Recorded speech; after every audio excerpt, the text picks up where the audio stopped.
Des médicaments pour le rhume? Ouais. Va falloir faire du tri. Hein. C'est vrai? Bruno Toussaint est un ancien généraliste. Selon lui, ces médicaments seraient inefficaces, voire dangereux, à cause de leur composition.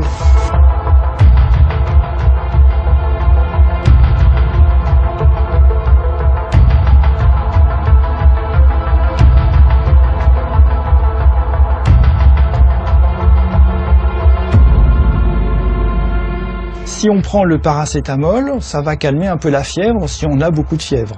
Mais en général, dans le rhume proprement dit, ça va pas très loin. Et puis alors, il y a un deuxième médicament là-dedans, pseudoéphédrine. Alors ça, pseudoéphédrine, c'est ce qu'on appelle un vasoconstricteur. C'est un médicament qui a tendance à resserrer les vaisseaux. Alors ça diminue un peu les écoulements du nez et ça dégage un petit peu le nez. Ça fait pas des miracles, ça dure pas longtemps. Et puis surtout le problème bien sûr c'est que c'est pas spécifique du nez du tout. C'est un médicament en comprimé qui fait de l'effet sur l'ensemble du corps. Donc ça a tendance à augmenter la tension artérielle et ça peut resserrer d'autres vaisseaux que ceux du nez, par exemple ceux du cœur ou ceux du cerveau. Ces effets secondaires sont bien signalés sur les notices. Risque d'accidents vasculaires cérébraux, d'hypertension artérielle et même d'infarctus du myocarde.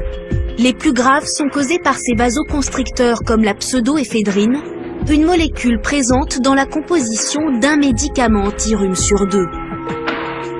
Pour Bruno Toussaint, le verdict est sans appel. Tous ces médicaments composés là, contre le rhume, faut arrêter de s'en servir, faut les retirer du marché. Alors en attendant que les autorités prennent les mesures qui s'imposent, en pratique, il faut que les patients comprennent que c'est des médicaments qui ne rendent pas vraiment service, ils sont beaucoup trop dangereux pour les services qu'ils rendent.